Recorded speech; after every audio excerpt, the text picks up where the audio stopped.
Welcome. Yeah. So it's the second episode of the Webby. Yes. Amanda Hall, I always say yes like that. Micheal Carroll. Hello, hello, hello. So this is our second episode, and the first episode went crazy for sure. Yeah. With John Bettis. With John Bettis. And now we have another amazing guest, which he'll be joining us soon. But first, Very soon. yeah, very soon, like in 7 minutes. Your shoes are cute. Thank you. Yeah. You fucked it up today, sis. I ain't lying to you. Yeah, we're on the all pink everything. Yep. But no, I want to ask because, it's going viral. You posted It's not going viral. it. Can you just let it be hype? But no, you posted yourself with that plaque. Yeah. It was a gold record for the Yes. Armani White single Billie Eilish. Mm-hmm. That means 500,000 records, right? Yes, in America. In America. And then there was like a billion or something in No, this really 100,000 in Australia. They measure it different in Australia. It was 280,000, which means 4 times platinum. But what I realized as you were saying that is like I have a hard time like taking compliments, especially in person. Okay. It's like someone was like, "Oh, congratulations," or like, "Oh, your shirt looks so nice," and I just be like, "No, your shirt looks nice." I know you look all awkward and look down and run away. One of my friends told me that it's like you have to learn how to take compliments. You should, because you've been doing some amazing things, but everybody is kind of like, oh, well, what did you do? Someone even asked me, like, what is this? Well, what did he do? Girl? And and you said you did the marketing, but what does that even mean? Like, you did the marketing. I know you said you took a meeting while you were in Tulum. Yeah. Which I was on that call too, so I feel like you was on that call. You didn't mention me, and I feel some type of way. Was you on that call? I was on the call. Oh, man. I'm so sorry. It was me, you, and Armani. Girl? He was talking about he has his song. He got... Oh, Billy? Yeah, he had the rights to Here's the use thing. name. I forgot the place because I wasn't in this video. I said Jamaica. When I checked the pictures and videos, I was in Tulum. Right. My wife said that, like, yeah, you lied, though. You're so authentic, but you lied. I was like, how? She was like, yeah, we were in Tulum. I was like, oh, shit. Oh, well, yeah. I was I'm definitely not on the fucking call. changing it, no. Didn't get the credit because I'm so sorry. But what does it mean, though, when you say, okay, you got the record? Like, what exactly did you do? So before the record came out, it was about, 30 days? Before the record came out, my good friend Johnny Martina connected me with Armani. I was on vacation. Amanda was on the call as well, and wanted to discuss like how can we get his record off the ground. So we have a method called mass DMing, and we identify a target market. And that was the conversation of like, how does it work? And what was the target market? And as we went back and forth about thinking about what that target market was, we came up with the idea of like, let's target Billie Eilish fans. And come to find out, there are hundreds of like Billie Eilish fan pages on Instagram with the idea, because the song is basically an ode to Billie, that Billie Eilish fans will gravitate towards it. The first part was identifying the fan pages, which took like a week, 2 weeks. Like I identified like 20, 30 of them. Right. You did the deep dive. So what we like to call this is the Instagram or the digital deep dive, where you Yeah. go down the rabbit hole and you immerse yourself into like an ecosystem, and you start to understand the nuances of the ecosystem. And it's not just like, okay, here are these pages, here are these people, but like go to the people's pages, like what type of people are they? Do they vacation? Are they educated? Do they have dogs? Like how do they It's talk? a lot of work. Like I did one deep dive and I said, I'm never doing this ever again in my life. See, I enjoy It's the so deep much dive. work. It's so much work, but It is, you but did it. I enjoy it because I get to learn about how other people communicate and live and view the world. And I think the only way you can be a good marketer is understanding other people's lenses so that you know how to communicate. So during that deep dive, I learned more about our target market. And as you learn, the deep dive is not only important because you get to learn and immerse yourself in the world, but then you have to understand the messaging you need to deliver to them. So I think our first campaign, we did 1.5 million messages. And the more messages that you do, mass DM messages you do, it's a numbers game. So like you do 1 million messages, you can assume 200,000 people is going to open that. Out of those 200,000 people, you can assume 75,000 people are going to click through.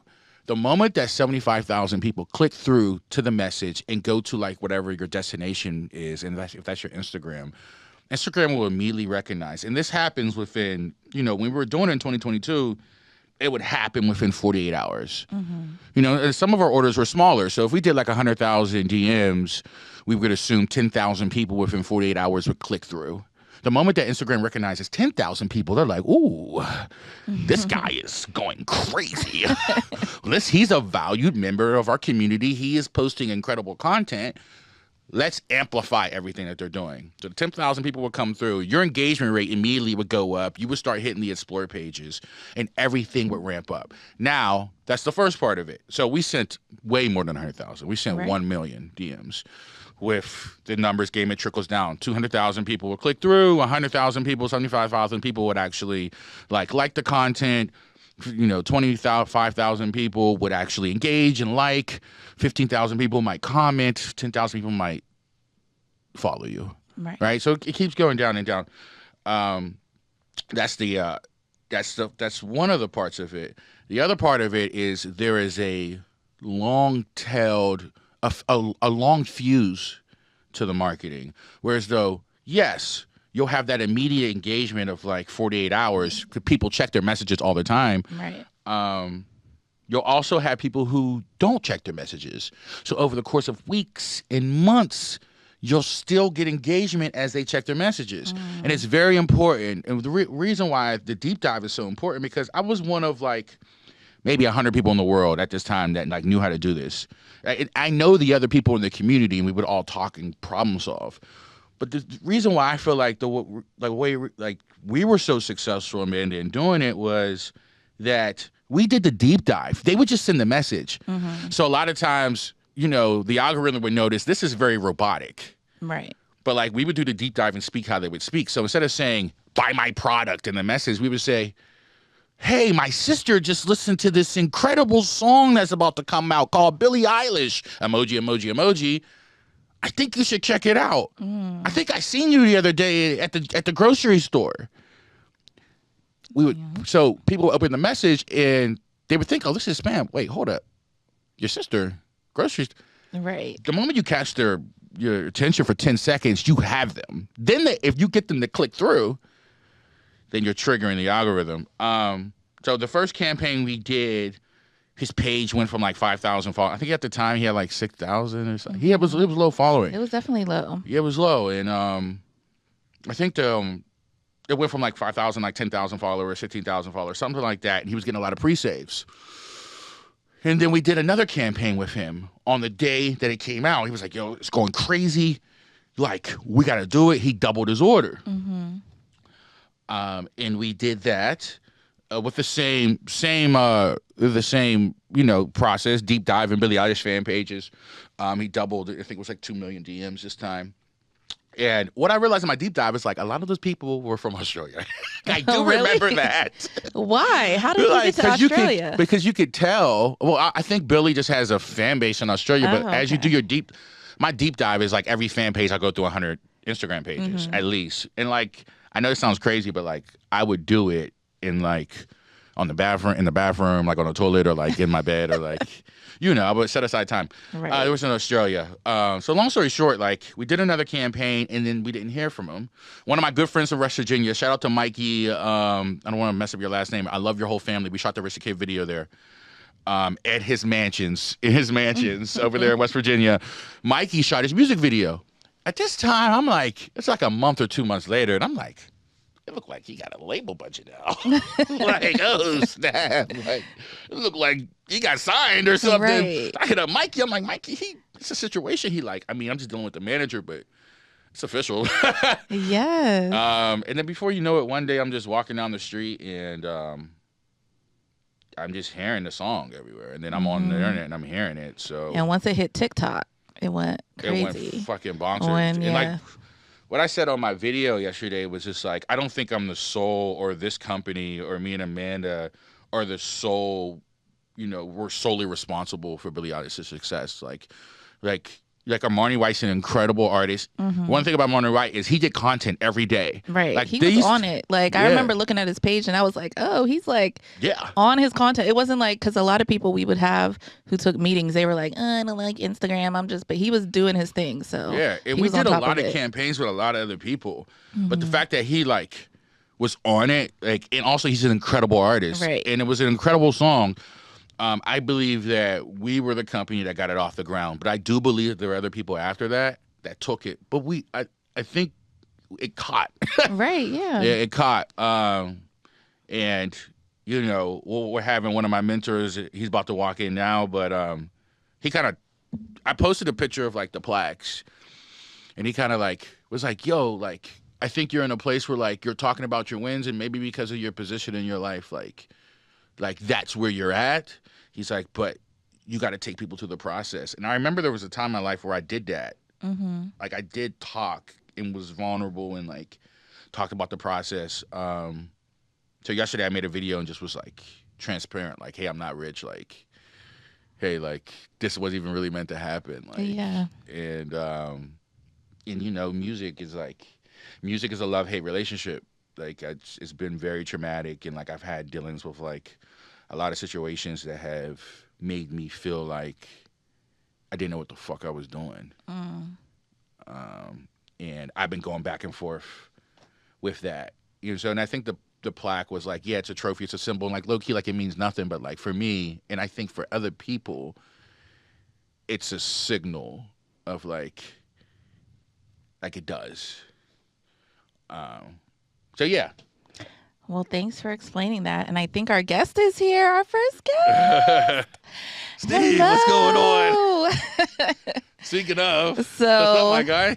No, I just want to say that Steve was on time. Steve was on time. He was on time, but since our first episode, our first guest, John Bettis, he was late walking in. So we just figured we might as well make this a trend. The guests can just walk in and, you know, and join us mid-conversation. But thank you for joining us. No, it makes it easier. Kind of warms up. You get in the flow. So, no, I like it. Yeah, and you're a professional because you have podcasts too. So this podcast is incredible. I have a I don't know if it makes me a professional, but yeah, I do. I've done enough public speaking and podcasting, and I have a voice where you couldn't whisper in a hurricane. So no, I listened, and it does project. Yeah. Like your voice is like broadcasting podcast voice, because I listen, like some people you can tell they just, you know, whatever, but your voice is like easy to listen to and not like annoying, so you could continue to no, for real, because some people it's like, all right, I don't want to hear it. But well, no, you know, the funniest part was growing up until I was like 13 or 14. I used to be the shortest kid with the highest voice in my entire class. Oh, wow. Like, people would call my house. They're like, Mrs. Gates? I'm like, this is her son, and I'm sending you my therapy bill. Because when you're, like, this big, the doctor's like, he's going to be 6'4", and then it's like, Mom, the doctor lied.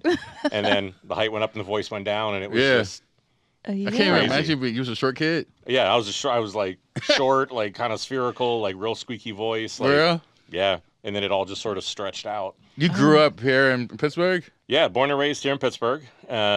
Went to high school at Wilkinsburg. Okay. Public school over there. I'm from the hood. It was reverse. How was that? I wouldn't have changed it for anything, right? That's I do think, because look, my parents were like, look, this is the world. This is, like, we want to send you to public school. We think that's what you need to experience. Like, we'll try to do stuff outside of what that was. But I think, I think it gave me my work ethic, my perspective, my understanding on a lot of different stuff. Yeah. Because, I mean, that was the thing. Like, even for me coming out of high school, they're like, don't go to college, don't go to big school. You're going to fail. You're going to... Who said that? My teachers. Oh, your teacher said that. Oh, wow. Well... What? Because I think there's a lot of that. Well, I think it's a little bit, we were talking about it the other day, there's a little bit of that Pittsburgh thing of just sort of like, well, you know, maybe don't dream too big, it's Pittsburgh. Ew, which I don't like that. Fundamentally do not agree with. That's why I came back. So, yeah, I was born and raised here, lived in a bunch of different places, worked all over the world, and decided to come back to Pittsburgh about a year and a half ago. Okay. Where was your favorite place that you lived? Probably New York. I was there for 16 and a half years this last time. 16? 16. Okay. New York's great, right? I always describe New York as like an island of overachievers. I feel like it's like you either love it or hate it. I'm on the do not like side. No, I like New York. And I went from one to the other, right? And I think you'd always see it. You get these people who'd move, and it's like they'd watched Sex in the City or they'd watched movies one too many times. Yeah. And it's like, I'm going to go live in some 5,000 square foot, apartment in Soho. Whenever it's like, no, you're not. No. You're living in like 800 square feet with 5 roommates in Queens. Like, no, you feel me? It's expensive. I know. Taking trains and stuff. That's what I swore I was going to move to New York after college. And I'm like. So for 13 years, I had a 4-hour-a-day commute.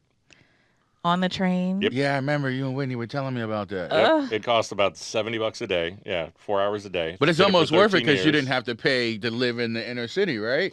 Well, we decided we were going to live outside of it. Like, I'd lived in Manhattan before, and I needed a bit of a different energy because I think the energy is great, but after a little while, it's sort of like draining, a hammer between the eyes, and you're kind of like, look, I need a break. Yeah. Right. That's crazy. Man. What area in New York? So I lived in Manhattan, and then we lived up in Westchester, so just kind of north of the city. 70 a day is wild to me. Like, even parking downtown is less than that. Well, I mean, after moving back, I'm like, this entire city is half price. Right, exactly. Like, because I still have that calibration in my head of like every time I go to park, and it's like $6. I was used to $60. Yeah, I might as well park 3 times. Right. Exactly. Oh wow. Okay. Yeah. So you moved back here. Mm-hmm. And then where'd you move when you came back here? What area? So we decided that basically my wife and I decided that we were kind of tired of our life being on the way to something. Mm-hmm. Like we knew we liked New York, but we knew we didn't always want to live there. And my wife she's from Texas, came to fall in love with Pittsburgh over the years. So even before COVID, I was working remote and kind of where I was in my career. It's like, look, I can pretty much live wherever I want. Yeah. So we decided we're going to come back. We spent about 2 years finding a piece of land, a year designing a house, and a year sort of building our dream house. Beautiful house, living museum, like forever, kind of thing. So yeah, it's out north of McCandless, so basically like right behind where the CCAC North campus is. But no, and I think wanted to really I changed the entire way my company works, but to really sort of invest in Pittsburgh and be here and just try to bring a lot of sort of what I've learned all over the world back here. All right. So let's talk about that. So your company, what's your company? What do you do? Tell me all the things. I mean, I know, I did the research, but if you could tell me. So my company's called Crazy, which was most people in the design industry and stuff like that. I got the moniker of the Crazy One because I actually have Here's the Crazy Ones tattooed on that arm, which to me is just, I've spent long enough in my life and my career to just kind of stop caring what everybody else thinks. Right? I spent too long pretending to be somebody else. So my show is called The Crazy One. So I run a design and strategy studio called Crazy. So that's a lot of like strategy work, organizational design work. We do a lot of branding, and we design websites and advertising and apps and all sorts of stuff. I have this really sort of unique and weird skill set. Stage design, merch design, worked with Metallica. I see the sign for the Pittsburgh airport. Well, yeah, no, that's the Pittsburgh airport. That was a joke, right? Okay. So my last name is Gates. So every time I travel, my joke for years has been I always take pictures of me next to signs that say all Gates. Yeah. Because I joke that like our family designed the airport and that was their like tribute to us, which is all BS, but it makes me laugh and that's what matters. You know they reposted you. Oh no, I know they did, but it also proved because they didn't read the post either. Like we love the signs too. I'm like, you didn't even read the caption. Right. That made him believe that you actually designed it. Oh yeah, no, I know. Well, that's so yeah. I mean, we do like right now. I'm doing brands. I'm doing restaurants. I just did stuff for Metallica's world tour. I designed T-shirts, like all sorts of stuff. But I think a lot of it for me too is whenever I left New York. What I said was like, look, I've got these big clients and big brands all over the world. What I want to do is to give really like artists and designers and creatives in Pittsburgh the opportunity to work on stuff like that because maybe they normally wouldn't. Yeah. Right. And so everybody in my company, everybody who we hire, everybody who I work with, everybody who shoots my film, like everything is from Pittsburgh. I require all of my clients. We do like at least one offsite a year. At least one of them has to be here in Pittsburgh. So bring people in, like do this sort of stuff, show that, look, you get it at a way better price and a way better work ethic and just as good a work as New York or LA or anywhere else. And the food is good here. It is. Especially the bakeries. That's a real problem. Yeah. It is a problem. Yes, I love that for sure. So wait, okay.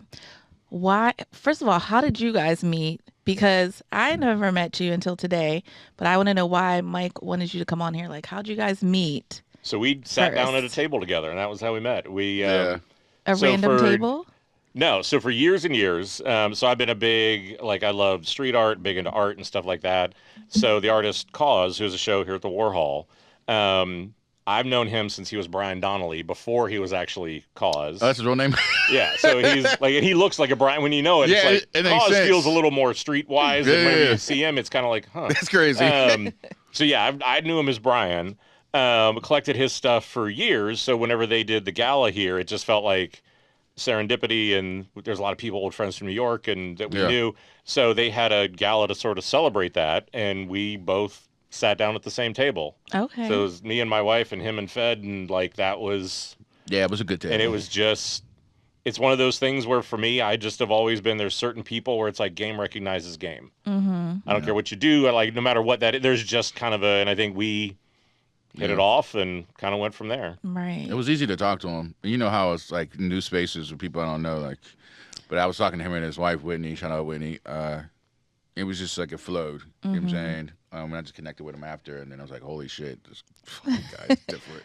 Yeah. Well, no, it was the same thing. Right? I started looking at what he was doing, and it was like, this is more of the stuff I want to be involved with. This is more of the, as I want to start to bring more stuff to town and things like that. And I think then I think we're wired very similarly. Mm-hmm. I think there's a lot that I've been through in my career, which is stuff that he's been working through and some of that sort of stuff. So I think was happy to help with some of that. And so... He's been helping. Yeah. Tremendously. And like some of the stories you've told me, like especially like the one story that really hit home was like when you was at Apple. And like, can you dive into like some of the things you did at Apple and like some of your other careers? I think there's a story about Africa too as well. Like, can you tell me? Are you comfortable telling some of those stories? Sure. Yeah. No, I can. There was a while I couldn't talk about any of that. So I think like the tattoo and a lot of that stuff came out of. So I've worked in advertising agencies. I've led like in-house design teams. I was the global head of design at Citibank. Like all sorts of different stuff. One of my favorite jobs was I was the head of design at Starwood Hotels, so that was like W and St. Regis and a lot of that sort of stuff. So I think we started working with Apple over the years where we were going to like redesign our app, and they started to become interested in that. And I think we were talking about it for a couple of different reasons. One was because I think it was really fascinating for my career, because I'd spent 3 or 4 years working at a company trying to do this stuff and trying to break through and trying to do this stuff, and everybody was super resistant. And then as soon as Apple was interested, everybody was into it. Of course. And that's why I always joke. It was like one day it's kind of like, you're crazy and maybe a little dumb. And the next day I like walked in with like an Apple like coffee mug that they gave me when I was there. And it's like, you're a genius. We should do what you say. And it's like, you guys all know nothing changed, right? Like this is all... I've been saying the same thing for 2 years. This is like just... all of a sudden, like, so I think one was understanding external validation, but so that sort of progressed to the point where, like, I was one of the first outsiders that, like, Johnny Ive and his team had called, like, before the Apple Watch was, like, months before it was announced, went in and worked with them on that. And I think what that whole process made me realize that for so many years I felt different or I had to dial myself back or not be as demanding or not sort of want things the way that I wanted them to, or because it was asking too much of other people. And then all of a sudden I realized that made me wildly successful at the best company in the world. So my work ended up in like 10 keynotes, and coming out of that, it was just like, look, that I need to be who I am and stop being who I think everybody else wants me to be. And as soon as I did that, like my career exploded. Oh, wow. I think it's very difficult to understand that, like, being your truest self, even in an environment that doesn't support that, is the only way, like, to success. That's why I call my show The Crazy One. Like, truly, because I think, look, we live in a world that wants to convince you that the reasons why you are different, the reasons why you think different or look different is a weakness, right? That you need to be like, why aren't you just like everybody else? Why aren't you doing what everybody else does? Why don't you copy what everybody else does? And for me, it's like, look, to believe in yourself, to believe in your talent. Like the history does not remember well-behaved people. They don't remember people that are like everybody else. Think of your favorite artist, your favorite painter, right? Like these are not people that are like, oh, let me go copy everybody else and then I'll be successful. So there's this trap, but I think it's also, but doing that and living that way is insanely hard. Yeah. And I think that's the same thing like that work with Apple. I spent 3 years with all my friends going like, what are you doing? Why are you working at a hotel company?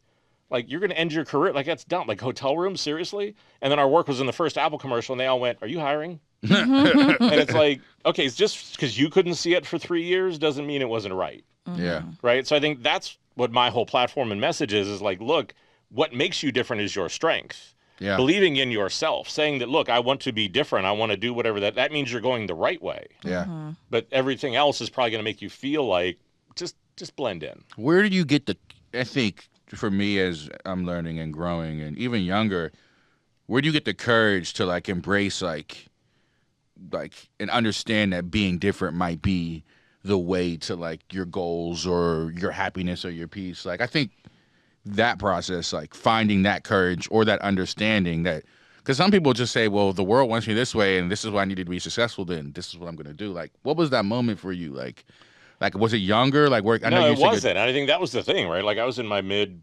30s. And that's part of why I was like, look, I need to talk about this stuff because I'm just like, I think the number of people who come to me for coaching and mentoring who are in their 50s and 60s who say like, Steve, I hate this industry. I hate this job. I don't know why. Yeah. And it's like, okay, what do you love? And they list that. I'm like, what do you do? And they list that. I'm like, does any of that match? Like, no. It's like, not hard to figure that out. So, I mean, look, I think a lot of it for me was just training myself that I needed to stop getting validation from everybody else. Yeah. And saying, hey, am I good enough? Hey, am I smart enough? Because the thing that I realized pretty quickly was like success, being good at something, only exists after you've done it. There's never been any times I've done anything that's been revolutionary or innovative when I was doing it. People didn't call me stupid. They didn't tell me I wasn't about to get fired. They didn't tell me, like, why are you doing that? Why can't you just get along? But then after it worked, everybody knew it all along. Yeah. It's like bullshit. No, you didn't. Right? And so I think it's that reminder. But I think also for me, it's just like, look, if it doesn't work, that's the point. Yeah. And I think that's the thing is like everybody gets so caught up in that instant gratification. It has to be right now. It's like, it's only a failure if you don't learn. And so I think it's just giving yourself that space and that grace. And I just think you live a much happier life when it's like, do I feel good about it? Am I saying? And I think that was even part of our conversation the other day whenever I said it's like knowing you and seeing your Instagram feels kind of separate. Yeah. But it is, and it's hard to be different, right? It's hard to not to be vulnerable, to do, because whenever you do that stuff, you open yourself up to get made fun of or to get hurt or to do those sort of things. But I think, hopefully you started to see that in some of the reaction, but at the same point, the number of people who go, holy shit, you said what I've been feeling for years. Yeah. Holy shit, I've been thinking that, right? That, I'll take 2 of those at 1,000 of the, like, jackasses. Yeah. Because it's just, and I think that was my thing, and I think we talked about this a little bit too, but look, the other part of it for me is I've spent the last 3 or 4 years basically trying to destroy my brand. Listen to this. What? What do you mean? Well, because what I realize is that I become part of the problem. I've had a show for 7 years. People like recognize my design work. They recognize sort of what that stuff is. And I had created this idea or contributed to this idea that you can make it, right? Like, oh, he made it. He can work wherever he wants. He can do whatever which is all bullshit, right? And it's just like, because I'm at an event and I'm 3 feet higher up in the air because I'm on a stage does not mean I have the answers. It doesn't mean I'm immune from imposter syndrome. It doesn't mean, but I realized I'd created this really, what I felt like was toxic construct of like, oh, you've made it, right? Like you've gotten to a point where you don't have to worry about this stuff. So it's like, no, I'm going to completely destroy whatever you think of me. Yeah. And say that, and it's like anybody who claims that that's true is lying. So for me, it's like, yeah, it's really been about destroying that and that sort of idea of success. And I think it's a little bit like with the plaque, right? Yeah. Like I've won awards, and it's great, and I like them, and they're in a box in the garage. Yeah. Well, mine's hanging on my wall, but it'll over time, it'll like be on the floor, and then like by the second move, it's in the garage, right? But is that why you say, I was looking on your website and you said there's so many things I've done that you'll never see in my portfolio? Yeah. Why do you say that? Well, because I do. I think that for a lot of people, when it comes to creativity, when it comes to creating something, everybody tends to think the journey was about the destination. Right? You won this award. You did this thing. You produced whatever that was. And for me, it's like, no, I didn't do that by myself. I worked with all these people. I helped them. They helped me, right? Like there's all this, we got stuff wrong a ton on the way to doing that. And I think that's the problem, is that everybody wants the outcome and it's like they want the baby, but not the labor kind of a thing, right? Right. Yeah. And it's just, And so I think a lot of that for me has been trying to demystify that, like, I do not do anything on my own. Mm-hmm. There's an entire team and support. And again, I think it's a really toxic construct for a lot of creatives where it's like, I'm, the Steve Jobs or whatever. And it's like, Steve didn't work alone. Right. Yeah. A lot of artists do that too. Like, it's or it's never my team. And like, yeah, I 1,000% agree. Can you tell us how you built a relationship with Metallica? So this comes out of one of my philosophies I developed a couple years ago about why it's a good idea to say yes to things. So one of my friends called me. It was like the end of the year. I was working as the head of design at Citibank, and he called me and he's like, "Hey, I've got this like celebrity client. We're trying to figure out how to build a brand. They fired like 3 agencies. I've got to get somebody to come in and get this thing under control, or I'm going to get fired. Like, do you want to do this?" And it's the end of the year, and I was like, "Nope." I was like, "I'm too tired. I'm too burnt out." He's like, "Look, I think you're going to like this. You really want to do it?" I was like, "Nope." He's like, "Look, just give me a price." So in the usual asshole, like, kind of way in those moments, I like take my price and triple it because I'm like not in the mood, and I give them the price, and they're like, "Great, we'll do it." I was like, "Fuck." And they're like, "Oh, and by the way, it's for this big like heavy metal band." It was like, "Fuck." And it would have been such a colossal mistake. So I went in, and they at that time they were trying to like figure out how to launch their whiskey, which ultimately got called Blackened. Yeah. They'd fired 3 agencies because they couldn't figure out what to name it. They couldn't figure out what it should be. And I went in and sat down with like their management and stuff like that. And where, the project is there to create the whiskey. And I mean, this is biggest band in the world for 40 years at that point. Yeah. And we're sitting down and working with them, and we're about halfway through the first day. And I was like, "I know why you guys have fired every other agency." And they're like, "Why?" They're like, "Please tell us." I'm like, "You guys don't know who you are." And they were like, "What?" Like, this is why people work with me. I'm like, "Look, in 40 years, you go to the band and you say, does this feel right? Yes or no?" I said, "You cannot build an extension of a brand if you do not understand the brand." So I'm like, so for the first time in 40 years, we sat down and basically told Metallica who they were, so then we could go build the brand from it.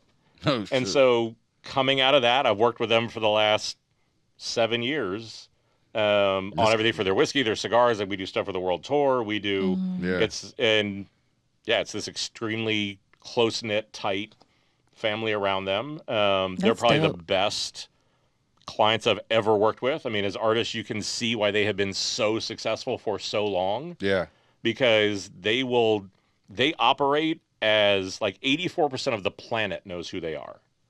Like, don't have to even bring up the name. You show them a photo, they know. They operate as one of the world's biggest brands and one of the world's leanest startups all at the same time. That's nuts. Like, the amount of freedom and just like really renegade stuff where like you don't have to go through any red tape. They're just like, "Great, we've done it. We've flown airplanes over stadiums to like get back at owners who charge too much. Like, we've done all sorts of... Get back at owners who charge too much? That is so crazy. There was one stadium in Texas. I'll let people imagine which one it might be, where they wanted, like, they would charge you to plug in a plug into the wall.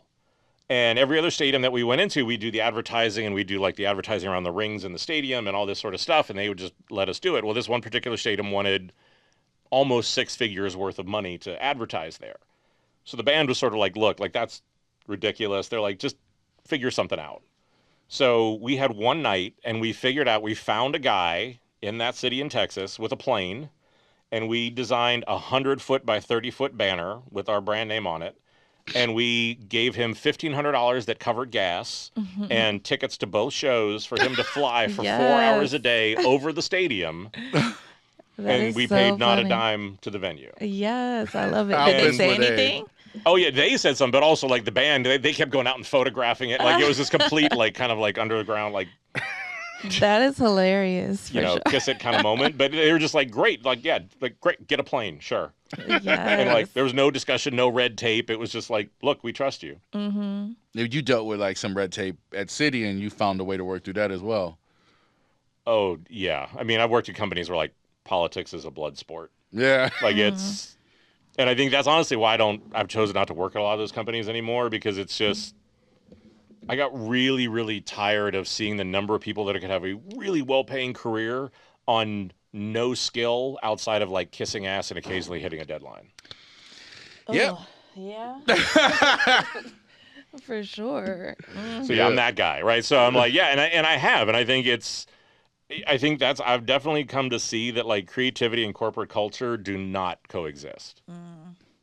They value completely separate things. I hate politics in the workplace. I don't like weird. it. I'm just covering my arms so I don't look crazy. You look great. You look great. We have about 10 minutes here. What is the secret to a good marriage? Well, first, how long have you been married? Yeah. Oh, like, yeah. So my wife and I do it like a prison sentence. So it's been 20 to 24.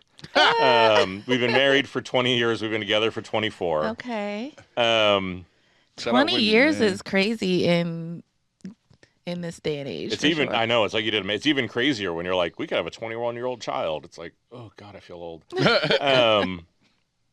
I mean, look, I think the secret is just talk to each other and care about what you say. Yeah. Communication. But actually listen. But listening. Right? Like not just nodding along, right? But like actually, I care about what she's into. She cares about what I'm into. Because I think who we were 20 years ago, 15 years ago, 10 years ago, 5 years ago, 1 year ago, 6 months ago is not who we are today. Mm-hmm. And how do you accept that? Because I feel like for me, in my relationships, it's like, people they're like, oh, happy, da-da-da at first, but then whenever you change or you want something different, they're like, oh, I don't like this.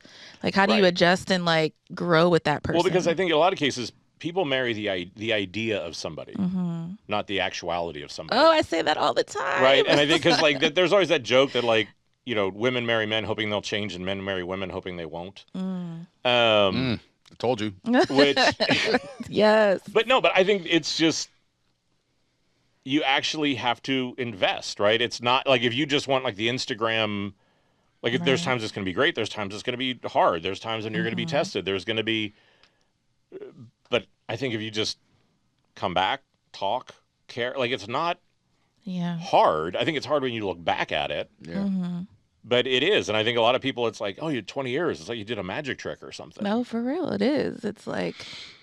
but again, I think a lot of people are just like, oh, this isn't, because the number of people I know who have gotten divorced, who their exact words were, this isn't what I thought it would be. And it's like, then you were deluding yourself around what you overlooked or whatever that was. So yeah. No, I don't know. I mean, we say all the time, we don't feel like we have done a magic trick, but when we look around at all of our friends, it's obvious we have. Yeah. I guess that's advice for you. Cause I didn't make it past 7 years. I was like, that's it. But no, and look, and I think that happens to everybody. And I think, look, honestly, there have been times we've been close, right? Where it's just like, look, I don't know, this is not working. We need to figure that out. But I think it was also just being honest enough to say that. Right. And I think having the belief in like, okay, look, if we're both really going to work at it. Yeah. Because like I said, it's who you are. Changes, or you readjust, or you move, or one person's happy, the other person's unhappy. You lose a job. It's just lifing for sure. Well, I talked to my friends that are single, man, and it was just like, it's hard to meet somebody now. Oh yeah, it is. If we ever get divorced, I'm dying alone. 100%. My friends are like, Mike, I'm dying alone. One of my friends moved to Miami, and he was just like, yeah, there are beautiful women there, but like, I'm just not connecting with anyone. Moved back to Pittsburgh, he was just like, I'm having a difficult, where do I go to meet someone? I mean, I feel like you can't force yourself to meet, like it just has to happen. Yeah, but he's still, I don't think he's forcing it, but it's questions that come up. I'll tell this story to give you a little bit of hope with there. So after our first 3 dates, there was no way in hell I ever saw me dating my wife, like being married to my wife. Really? Let alone for this long. Right? So I'll tell you that I'll date myself really badly here. So we met at like love@AOL.com. So back when AOL was a thing. Yes, AOL. Right. So we met on there. And the funny part was like it was before like catfishing was a thing, and I tried a couple online dates, and you show up and it's like her sister's photo, and I was just done with it because like everybody's lying and nobody looks like themselves, and I'm like, this is ridiculous. So I get this photo of like this really nice looking like redheaded woman with this young redheaded boy. And she's like, I'm a nanny. And this is the boy that I like babysit. I'm like, that is bullshit. That's definitely her kid. Right. I'm like, that is 100% her kid. Like, I'm just going to wait for that grenade. But like, So we go out on the first date, and like she talked crazy to you? No, she was like super nervous and like shotgunning beers and was acting real for crazy. real? And I was like, okay, that didn't go well. So I was like, okay, like I'm gonna invite her to my apartment. When you're a single guy and you can cook, that's like your secret weapon. Ooh. Like, so I'm like, okay, I'm gonna cook and like do this sort of stuff. And so I was like, is there anything you like or don't like? No, I eat anything. Cool. So I cooked all day, and she came over and I did this like seafood lasagna thing, and I like cut it and put it on the plate, and it has like chopped tomatoes on the bottom, and she goes, I don't eat tomatoes.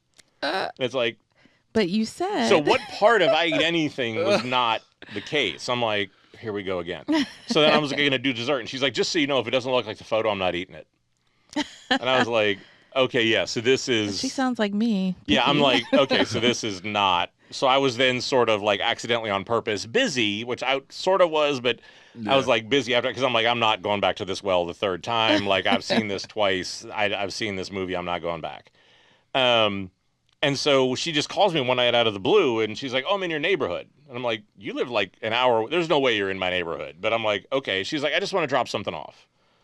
I'm like, okay. So she comes by and like knocks on my door and open up my door, and she's got this little basket there with like a candle, one of those like back massager things, and an issue of Cosmo. And I'm like, so what? And she's like, well, look, I know you've been stressed, so the candle and like the thing to help you relax. And I'm like, what's up with the issue of Cosmo? And she's like, I really think you could use some help figuring out how women think. Oh. That's Whitney. And I ain't gonna lie, that's Whitney. No, and that is, right? And if you know her, you're just like, and whenever she did that, I was like, I like her. I was like, clearly I've missed something here. Like, yeah. I was wrong about her. Like, but if she wouldn't have done that, we never would have been together, because I just was like, you were over it. I was over it, and I was, and as usual, and that's always my problem, right? Like, everybody wants to hang out with me till they meet her, and then they're like, whatever. No, I love her. Because she'll say exactly what the fuck she's thinking. I feel like we would be friends. I want to meet her. Oh, yeah, no, you'll be fast friends for sure. Like, I'm not gonna lie. Tasha hit me with a car. So, like, there's that. I never thought I was going to be with her. Okay. So you never know. You never know how it's going to happen. Or you're just still recovering from a head injury. I don't know. We'll see. Maybe. I do have a couple questions I do want to get through. Okay. Tell me about the Takashi Murakami. Like, how, like, did you, like, how did you, like, you met him before? Like, how did that work? So, for those who don't know, go look it up. Like, Takashi Murakami is a Japanese artist who sort of does this, like, pop art that's very inspired by Japanese anime. Yeah. A lot of people compare him to Warhol and a lot of stuff like that. He has these sort of cartoony Japanese-looking characters, but you can find his work in, like, MoMA and these big galleries and all this sort of stuff. Beautiful work. So Takashi is just somebody, like, it's like when you walk into my house, there's a piece of art that says "Be bold, never boring," right? Which I think is sort of the way I like to show up. And so Murakami, along with Cause and other things like that, are just some artists that I've always really loved. And so I think what you're probably referring to, so in our house, I did this thing where there's this kind of wallpapered in stairwell with a huge one of Murakami's flowers and like this kind of art. And I love to surround myself with art that inspires me. Your house is a right. museum. I love to surround myself with art or objects, or like everything in our house has a story. And so I think that was like, we met Murakami before, but I love that sort of twist on things.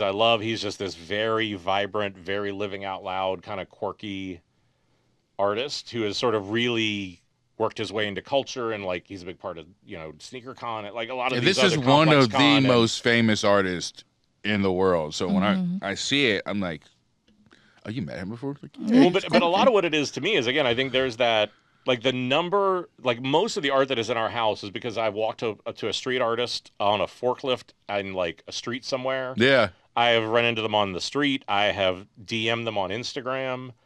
So what's your advice for people that want to buy art, like young people who don't know too much about it, but like buy whatever you love. Like seriously, I think just buy, because the funny part for us is like, even with the Cause stuff and all that, like all my friends used to make fun of me. They're like, why are you spending all that money on these like plastic toys? And now like Christie's calls trying to buy it, and they're like, you gonna sell anything soon?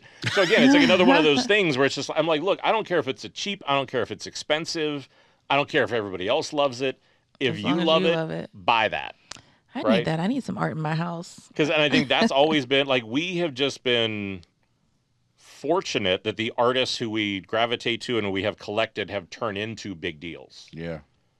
right? Because like, I was buying the Cause stuff before, like back at the little shops in New York before anybody knew who he was, right? Yeah, whenever it was kind of Brian and like nobody knew what it was. And so for me now, whenever I look at what it's worth, it's just, but again, I never bought it for that. Yeah. I know like none of the stuff I buy is for that. But I think a lot of it is though, for me though, it's as a creative, it's participating in the culture, right? Like I don't want to just get caught in my own little world. Mm-hmm. I want different perspectives. I want different cultures. Right. I want to go live it. I want to go experience that. I want to talk to other artists, right? Like I want to talk to a tattoo artist. I want to talk to a street artist. I want to talk to a musician or a chef. Or I want to, like all of us who share the creative condition, how do they do it? What do they do, right? So I think, yeah, the art, and that's always my thing is like there's not, the only wrong piece of art is the one you buy because you think somebody else thinks you should. 1,000%. Yeah. Ask him the video game question. So, do you follow I knew, Michael? No, I knew he'd had this one teed up. I actually texted him about this one. Did you watch our last podcast? Yeah. So you know my feelings about. I will say I understand both sides of it, but I am more in his camp on. Well, but it's okay, right? That it's okay, right? that I can prefer someone who doesn't play video games. So basically, if you haven't watched our last episode, I said that I prefer a guy who doesn't play video games. Womp, womp, womp. And I said that if it's your thing, go ahead and do it. But then everyone jumped on me on Instagram and said, like, that's why you're single. And, well, so here would be my advice, right? I think what you're probably looking for is somebody who isn't childish.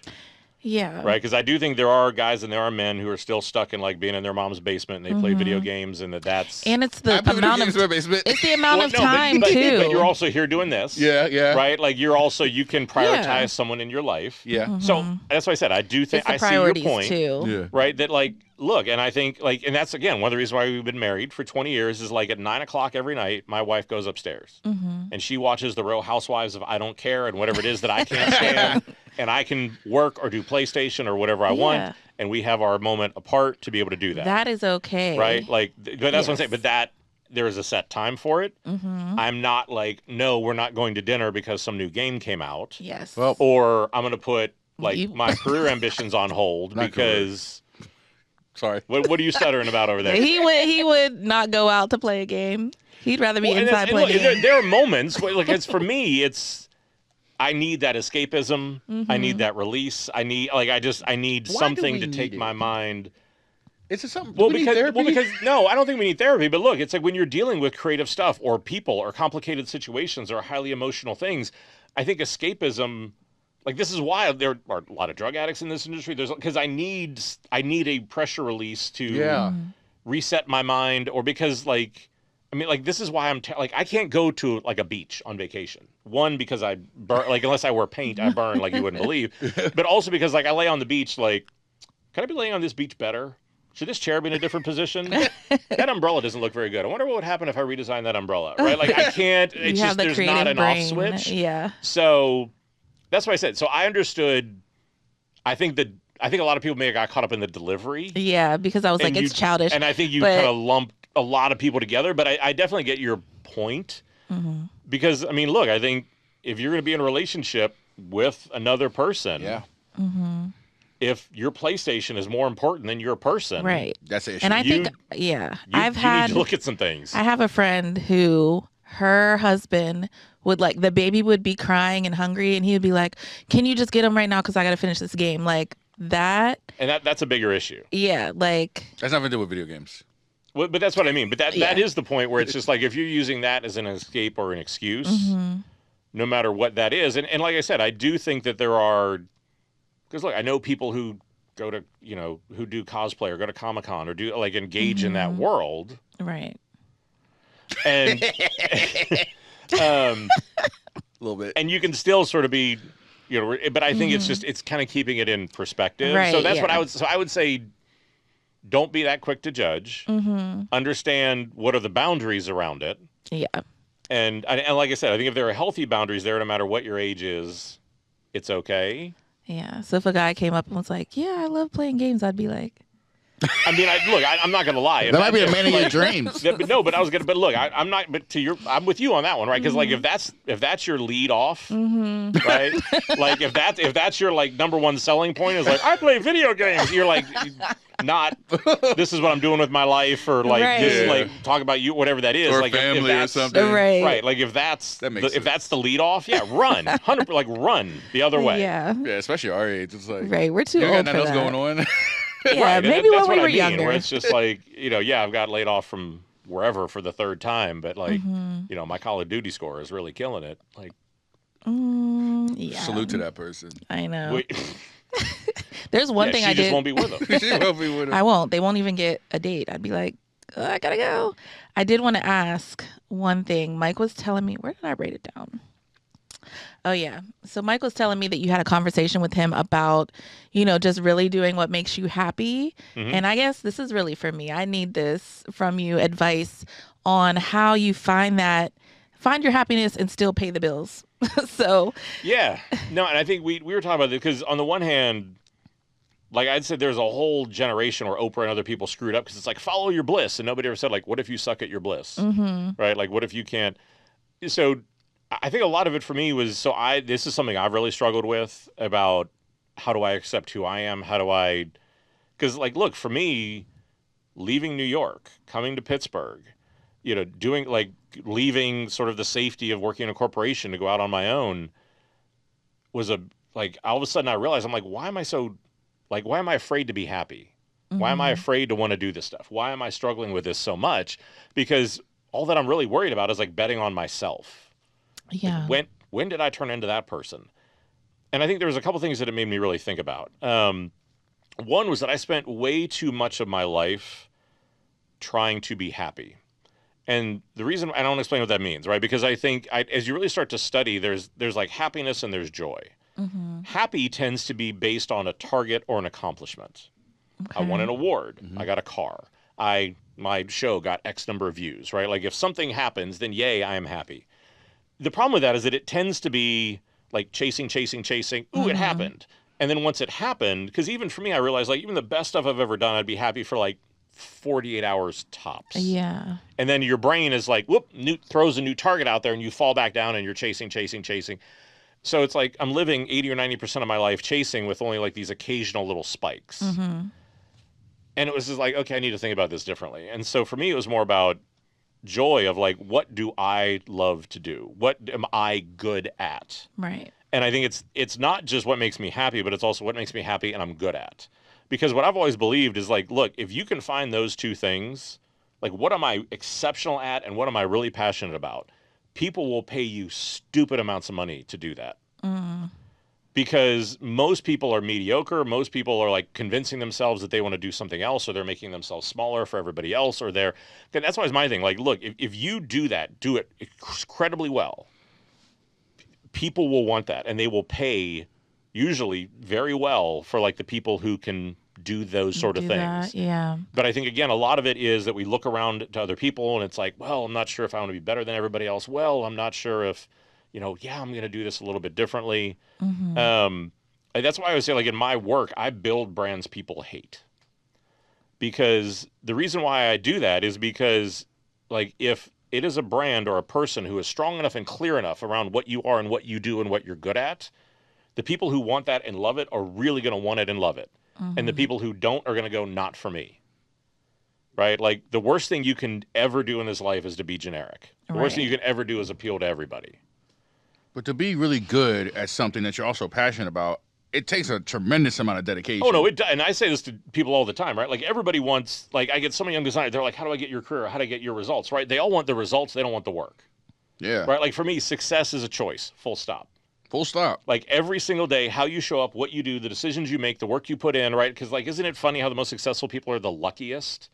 It's like, no, these are the people that put in the work every single day, that do the grind. It's like athletes don't just show up on Sunday and are great. They're in the weight room. They're doing all this other stuff. Like, it's just people who are great have prepared for when that opportunity comes along to take advantage of it. But I think a lot of what it is, and I think the reason why I've struggled with that, I have tattoos on both forearms to my mental health journey for this, or I think for your question is, in a lot of cases, I think it's just extremely hard to say, what do I want?